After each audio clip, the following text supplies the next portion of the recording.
চুরির ঘটনা তো অনেকেই শুনেছেন। এক অভিনব কায়দায় চুরি। প্রিয় দর্শক, আপনারা দেখছেন পিসি নিউজ বাংলা।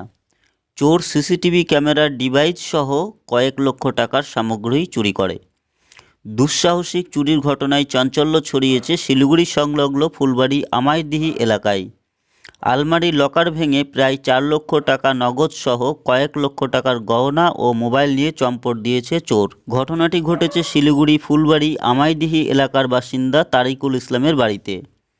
চোর ঘরে ঢোকার আগে সিসিটিভি ক্যামেরার মুখ গামছা দিয়ে বন্ধ করে বাইরের দরজা ভেঙে ঘরে ঢুকে সিসিটিভি ক্যামেরার ডিভাইস সহ কয়েক লক্ষ টাকার সামগ্রী চুরি করে।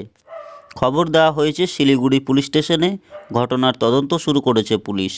আজকে ভোর 3টা সাড়ে 3টা নাগাদ কারণ 2টার পরে আমার ভাস্তা গেছে শুইতে তারপরে আনুমানিক 3টা থেকে সাড়ে 3টার মধ্যে গেট ভেঙে চোরের দল ঢুকে আমার ভাইয়ের ঘরে কোনো স্প্রে করছে, হয়তো নেশা জাতীয় করার পর ও অচেতন হয়ে পড়ছিল।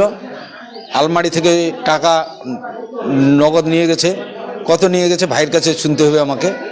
তারপরে ভাইয়ের বউর ওখানে ঢুকে সোনা নিয়েছে, গয়না ছিল, আর কিছু টাকা ছিল, ওটাও আমার জানা নেই, ওটা শুনে নেব আমি।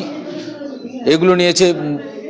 মোবাইল সিসিটিভির হার্ড ডিস্ক নিয়ে গেছে। সিসিটিভি ক্যামেরা কাপড় দিয়ে বন্ধ করে দিয়েছে, একটা ক্যামেরা ঘুরিয়ে দিয়েছে। তো আমরা এইভাবে খুব সংশয়ের মধ্যে আছি। নিজের ব্যবসার বিজ্ঞাপন দিয়ে পৌঁছে যান লক্ষ লক্ষ মানুষের কাছে। কম খরচে ডিজিটাল মাধ্যমে বিজ্ঞাপন দিয়ে নিজের ব্যবসাকে বাড়িয়ে তোলো। পিসি নিউজ বাংলা পোর্টাল চ্যানেলটিকে ফলো করুন, লাইক করুন, শেয়ার করুন। পিসি নিউজ বাংলা, এই খবরটি ভালো লাগলে অবশ্যই লাইক এবং শেয়ার করবেন।